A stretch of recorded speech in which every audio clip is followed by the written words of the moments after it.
Well, if you're ever passing this part of the world, that is Llandybie, just north of Ammanford in Carmarthenshire. This is a nature reserve near the village of Llandybie called Carmel Nature Reserve. It's basically an abandoned or disused quarry, and it's a really pleasant walk, great place to take the dog, and it's some very interesting features here which I'll talk about during the video. Well, today I'm in the Carmel Nature Reserve. This is a quarry in the little hamlet of Pentre Gwenlais. It's big and disused and is now a beautiful nature reserve. There's lots of water here, ponds and the like, plants. Can't say I've seen much in the way of wildlife, but it's a beautiful walk and it's a great place to take the dog. You'll see on the side of the quarry some saplings growing. Now, I don't think they've been planted by people, that's just nature reclaiming it. And there's another quarry near us that now looks like it's actually got a wood, and it's basically nature taking over. It was pure bare rock, and you now swear it's a forest. And I would think this might very well go the same way in the future.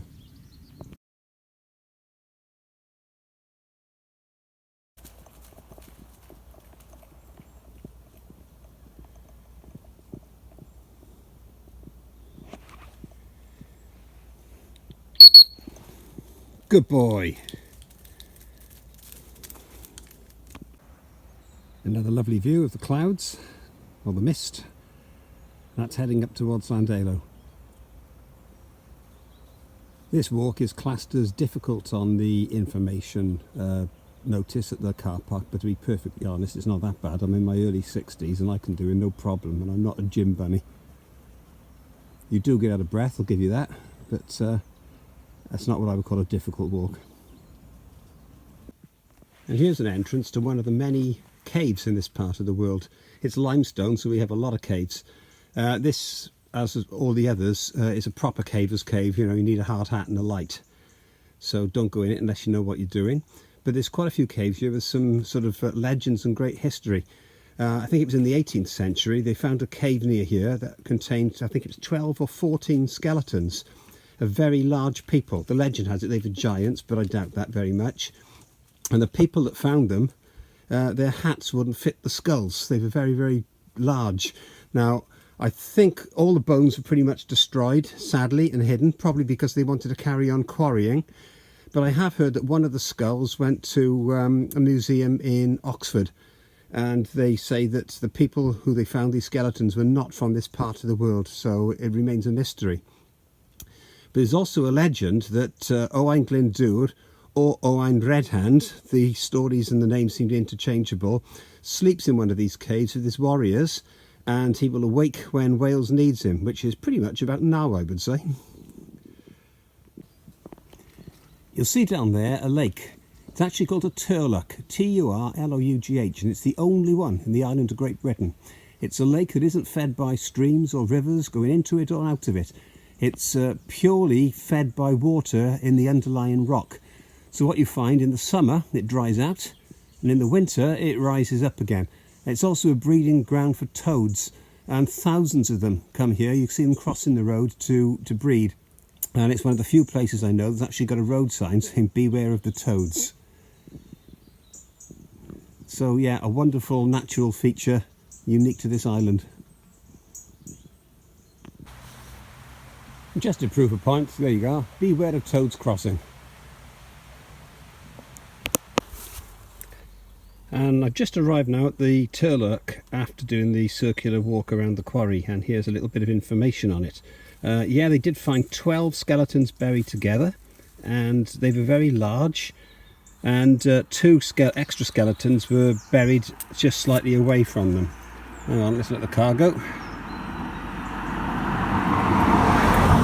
There you go.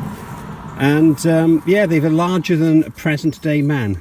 Now this gave, I think, rise to the local legend about Owain Redhand, or Owain Lawgoch in Welsh.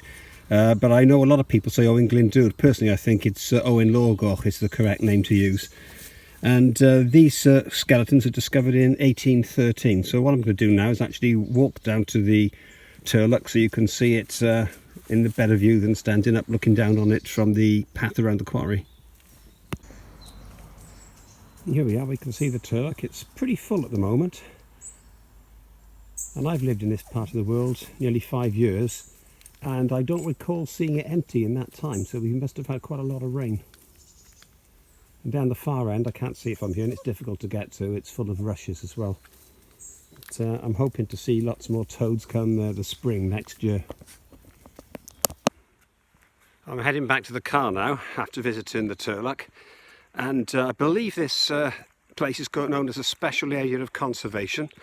I think it was opened by Prince Charles around 20 years ago, and I've got a friend around here with some land, and he's done an awful lot of conservation work. He's planted 2,000 trees, and his actual trade is a hedge layer. And funny enough, one of his sources of income, he was tracked down by Netflix and George Lucas Studios, and he makes sort of fences for film sets. I think one of the ones he was involved in was The Witcher, which you might have seen on Netflix, which is quite interesting. But yeah, he's got a lot of woodland around here, which we're currently fighting a development in a disused quarry, where a local firm wants to open a stone crushing plant, which not many people are happy about, to be honest, because that will be noise, dust and a threat to quite a lot of wildlife. So it's now October 2021, and so we're in the middle of a big fight about moving the stone crushing plant, when it opens or if it opens, to somewhere else. It's completely the wrong place for it. We certainly need stone crushing plants, but not in the middle of an area like this. It's absolutely ludicrous. So I'll love you and leave you, and I'll see you next time. Ta-da.